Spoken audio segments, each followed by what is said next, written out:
Hello and welcome to today's video. My name's Haley and welcome to my series on the Gene Keys. These are my personal downloads, revelations, and insights. So if you want a full comprehensive view of the Gene Keys by Richard Rudd, I recommend listening to it on Spotify or reading this massive book yourself. If not, you can stay tuned to see what stuck out to me. And today we're going to be going over the second Gene Key's gift of orientation.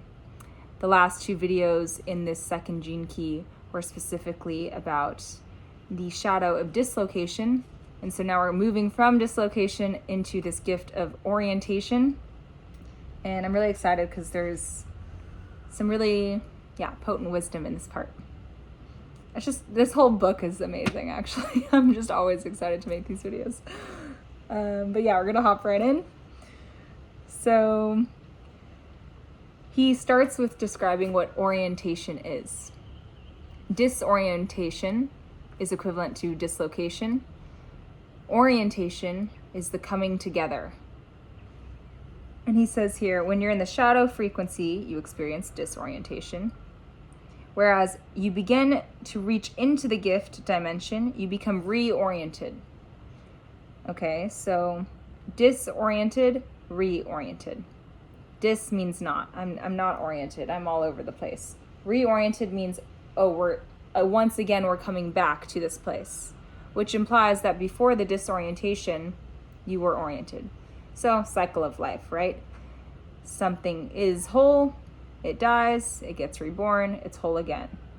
All over again, that same process. Something's whole, it goes away, it's reborn, it's whole again. And so it's this beautiful cycle. So this gift state is a reorientation. It's a coming back into unity.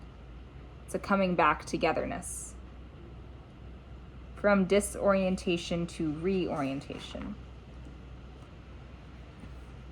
And once again, he emphasizes here that piece of wisdom that we found in the shadow, which he says, there is no question of any doing on your part. For this gift frequency, there's no doing. This is a shift in your process, and it engages even though it may feel as though you are doing quite a lot.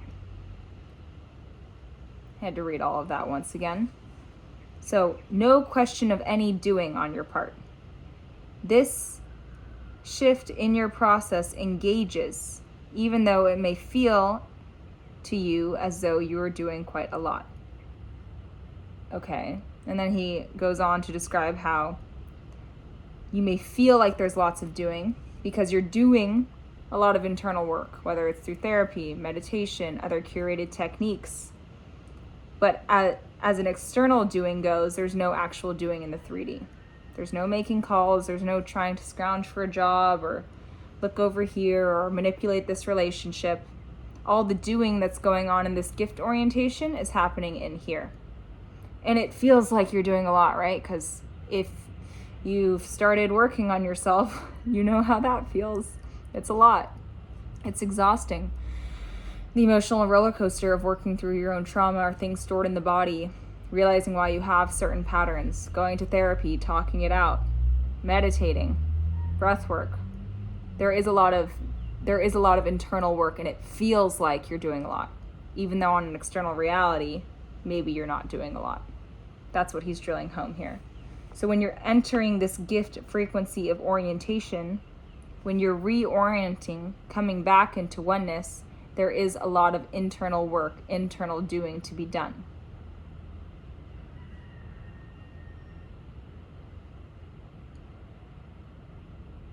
And then he says, the point is that all human life follows the same archetypal pattern. Evolution itself is drawing you inexorably along the path towards awareness of your unity and oneness. Back to that little hand diagram I just gave you. Oh, we're whole, there's a fall, a reorientation, back to wholeness. Fall, coming back, reorientation, back to oneness. It's a cycle.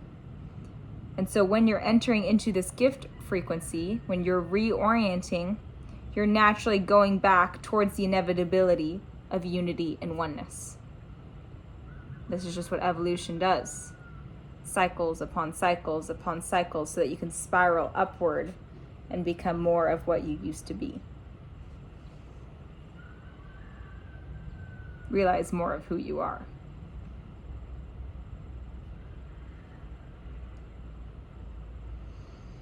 Then he goes on to talk about how the gift of orientation has two faces. And this part is really interesting to me. This part is really multifaceted to me. It's also interesting. I'm trying to get better at using different vocab than that word. But yes, it's very multifaceted to me. And so these two faces of orientation that I'm about to go over, I've personally dealt with both and still deal with both. And yeah, something to contemplate as you listen to this next section. Which face of orientation is more prominent for me? Or do I experience both?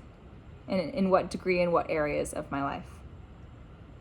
So this first face of orientation, imagine a coin. This first side of the coin comes as a shift in your awareness and then affects your actions. Okay, so that looks like becoming aware of a bad habit as you're about to partake in the bad habit. Let's just say you have an issue with smoking, right? You're about to reach for the cigarette. As you're about to reach for it, you become aware, and then it affects your actions. You actually choose not to take it. That's this first side of orientation. Now, to flip the coin, the other side of this gift of orientation is a shift in your actions, which then catalyzes a shift in your awareness. So you're going to reach for the cigarette, you're smoking the cigarette. As you're smoking it, oh, this doesn't actually feel good. You put it down. The awareness comes after the action was taken. So they're very similar but different. Kind of nuanced here, right? So I'm going to give you some more examples of this. The first half of the coin, the shift in your awareness first, and then following the shift in your actions. For me personally, a tangible example, which this one I've dealt with a lot, is I started to meditate. When you sit down to meditate, you're basically asking for awareness to be injected into your body, right? Meditation is you're sitting there, focusing on the present moment. Every time your mind drifts, you're bringing it back. Every time the mind drifts, you're bringing it back. Meditating. I'm hungry. Oh, I wish I could have some apple pie. Oh yeah, Thanksgiving's next week. Oh man, damn it, that means I'm going to see Aunt Tracy. Aunt Tracy's so annoying. Oh right, I'm supposed to be meditating. Bringing it back. That noise sounds kind of familiar. Kind of sounds like Jurassic Park. Oh, I wonder if I should see that movie. Oh, next week with Amy, but Amy's kind of busy next week. Maybe. Oh, right, I'm supposed to meditate. So, right, meditation is just the mind's going, doing whatever, and then you keep bringing it back. When you begin to meditate, you begin to shift your awareness because you continually bring yourself back to the present moment. Thanksgiving, even if it distracts you, brings you back. Movies with Amy bring you back. Whatever thought loop is going on brings you back. As you start to shift your awareness, naturally when you open your eyes and live your life, you'll start to naturally notice a shift in your actions. You'll start to notice before you even smoke the cigarette that you're reaching for it and oh yeah, that's not good for me. So that's that first side of the coin of the gift of orientation. The other side, similar but different, is a shift in your actions, which then catalyzes a shift in your awareness. I'm going to give you guys some tangible examples of this. This one I also dealt with very heavily. So a shift in my actions. When I started to get help for all of my various disorders, one of the shift in actions I had to start taking was I needed to start eating more. And that took a lot of courage, you could say. Even though I know what I need to do, it's still very scary. So this second half of the coin takes a lot of courage, takes a lot of charging fear, takes a lot of trust in what's real. It's breaking habits and patterns. It's not easy stuff. So shifting in my actions, when I actually start to eat, even though I'm resistant or I'm fearful, naturally that shift in my actions eventually catalyzes a shift in my awareness. And one day I become aware, I don't need to be afraid of food. It's okay to eat. Being healthy is good and normal. Eating 3 times a day is fine. So this gift of orientation has 2 faces. And I find that the first one, the shift in awareness, and then leading to the shift in actions, is usually spurred upon by taking proactive measures. Meditation, journaling, contemplation. Whereas the second side of the coin takes a lot of courage. Charging the actions, breaking the habits, knowing that the awareness and the charge of energy will follow soon thereafter. Pick your poison. I continue to pick both. And sometimes you're not tangibly choosing which side of the coin you want to work with. It's choosing you.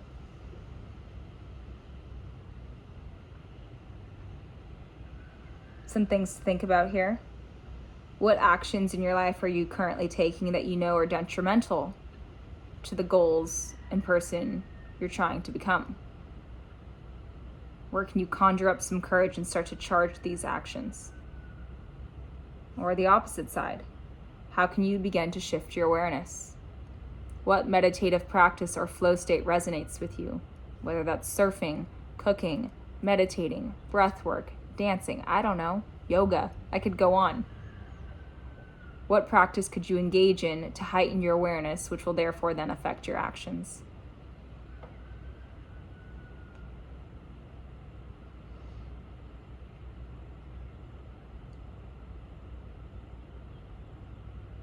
So once you start to enter into this gift level frequency of reorientation, coming back into unity, Richard Rudd said that there's key experiences that start to happen. Synchronicities begin to happen. So synchronicity is 2 seemingly unlinked events happening at the same time that catch your attention, that draw you into the present moment. So synchronicities begin to happen out the wazoo the more you come into alignment with this gift frequency. Of course, right? Back to the old analogy of the dark sunnies.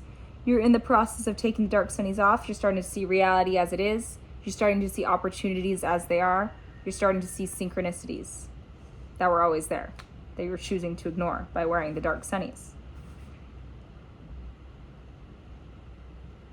So synchronicity, the more you start to see synchronicity, that's how much you've come into attunement with this gift. So the more synchronicity you begin to see and observe in your life, and it will keep going up, it's exponential, the more you begin to see, the more you're sedimenting yourself into this gift. And so personally, when I see a synchronicity, whether it's something small, like, 11:11 on the clock, or something massive, like, oh my gosh, I was just thinking of that person I went to high school with, and I ran into them in Ubud, Bali. What? That's so random. That's so synchronous. So whatever the synchronicity is, anytime I see a synchronicity, whether it logically makes sense to me or not, I don't know why I ran into that person, why I thought of them and then ran into them. I can't figure it out. What I do know, though, is that all synchronicity means I'm in alignment. It means I'm coming... Whoa. Sorry, I'm looking out the window right now and a huge bug. Huge bug just came. Also, wait, I just gotta show you guys this view now. Let's flip this around. That's pretty epic. But yes, back to what I was talking about. Anytime I observe synchronicity, I know simply that it means I'm in alignment. It means I'm in the process of reorienting. I'm entering the gift frequency. 1414 as I say that. I mean, come on. This is just classic. You can't make this stuff up. So yes, looking out for synchronicities in your life, letting that be a hallmark to guide you and show you how in alignment you are.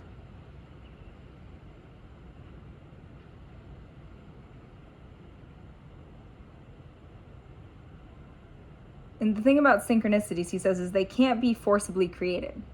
The sheer nature of a synchronicity is that it catches you off guard.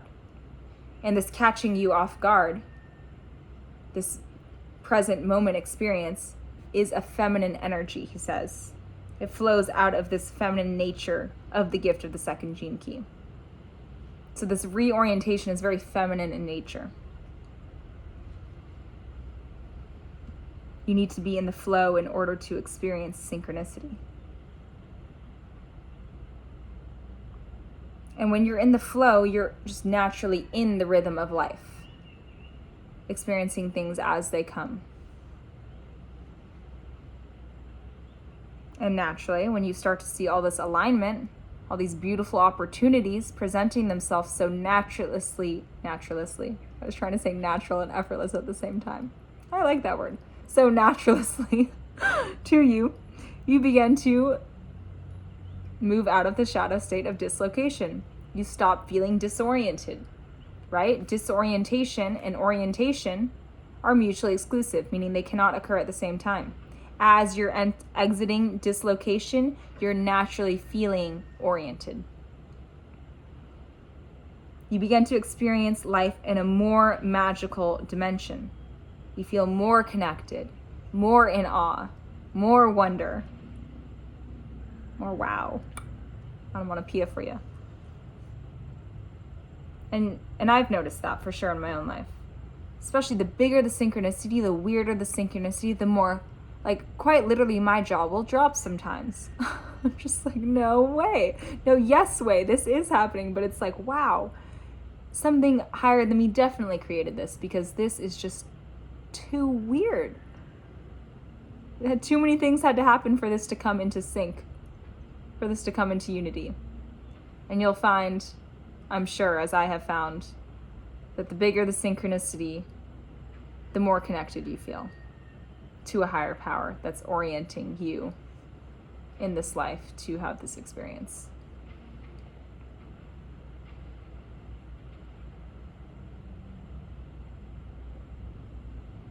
So as you keep orienting yourself into this gift of orientation, Richard Rudd says that you'll start to present a new and original way of living. Your real face begins to show itself to the world. Essentially, you start living as your authentic self, as you really are. You begin to see reality as it really is, right? You're in the process of taking off these dark sunnies and seeing things as they are. Presenting yourself as you are, not blocking your eyes. Everyone can finally see your eyes, and you can finally see the world as it is. And that's so beautiful. You begin to override the perceptions and the projections of others. That's a fancy way to say you stop giving a fuck. True. That is so true. I've definitely can attest to that. I definitely give less fucks than I used to give. And I'm sure I still have so much to go, but wow, it's so nice as you start to, as Richard Rudd says, start overriding the perceptions and the projections of others. It's so relieving. It's so life-giving. You begin to enjoy life so much that this rising energy spills over into your life as, this word I'd never heard, as panache. I had to Google that. So I Googled panache. Don't know if I'm saying that right, by the way. And the definition is flamboyant confidence of style and manner. So basically, once again, he's saying you have so much energy and you just start to show up so authentically, confidently yourself. Not only are you showing up as who you are, you're showing up as who you are in confidence, which is awesome, and it feels so good to just be who you are and be comfortable being who you are. What a gift. Orientation is such a gift. You'll find your unique sense of individual style comes out. It's fresh, it's a little dangerous, he says. And I think by dangerous, he means cutting edge.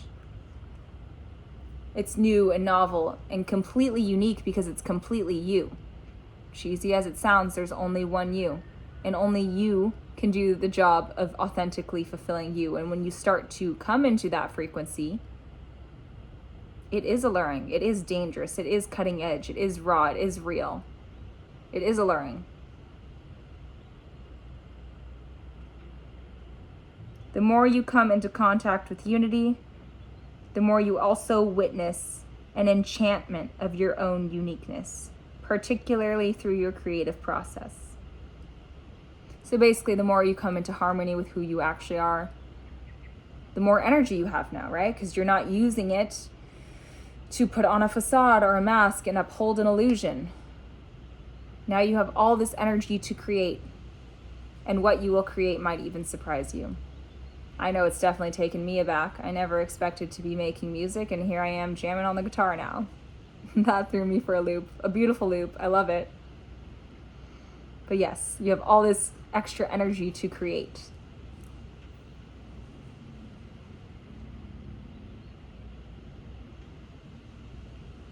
You begin to unite matter and spirit.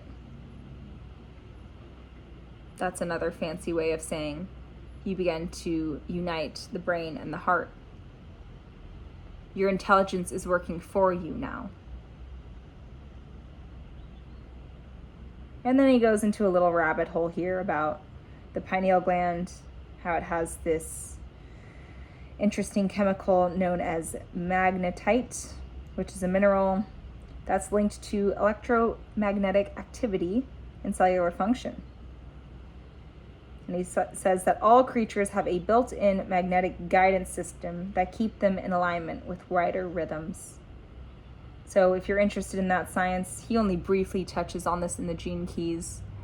I recommend, looking into pineal gland, magnetite, and electromagnetic activity and cellular function within all creatures. Super interesting stuff. I'm going to kind of skip over that since I'm not too well studied in this. Interesting nonetheless, though.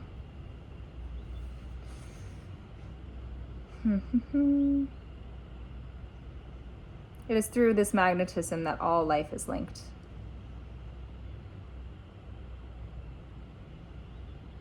That's his last comment over that brief little electromagnetism section. And this last part here, he says, as you live more harmoniously,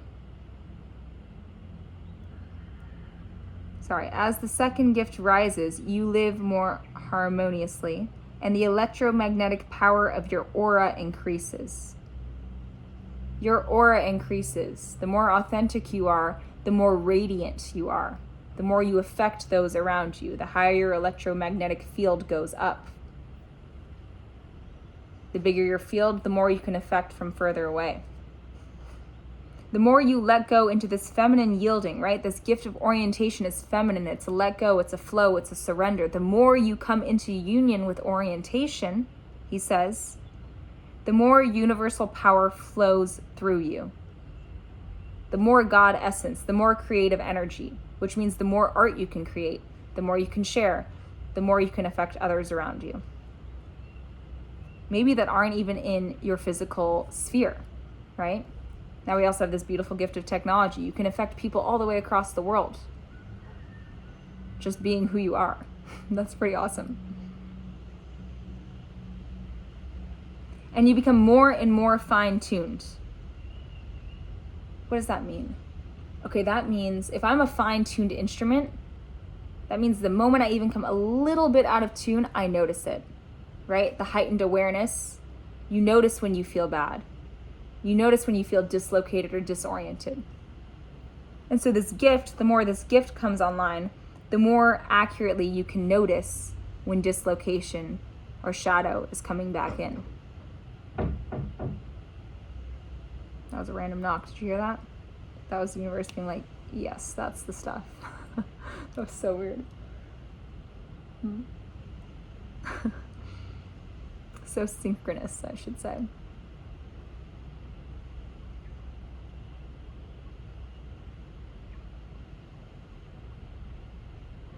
The hidden agenda of life is to bring all beings into awareness of their unity.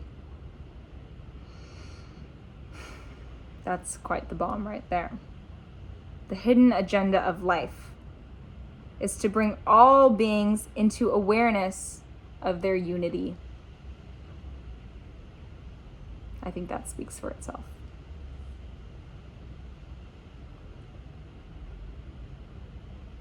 You have a powerful effect on those around you because harmony is catching. Authenticity is attractive. The more you're in authentic alignment with yourself, the bigger your magnetic field is. The more people are attracted to you, the bigger of a magnet you are. And then he says, this is why people who are deeply surrendered, deeply in the flow, deeply in this gift of orientation, and attuned to life's process can be so empowering. People who are surrendered, who trust life, who are oriented, who are connected, are empowering. I've definitely been around people where I can just sense the faith, sense the trust, and it is attractive.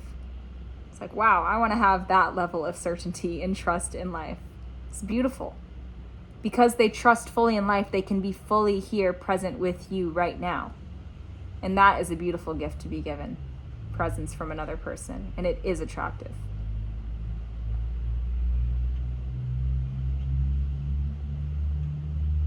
And the last little thing here.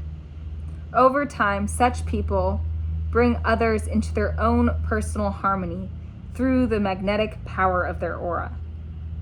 Wow, so this has a beautiful butterfly effect.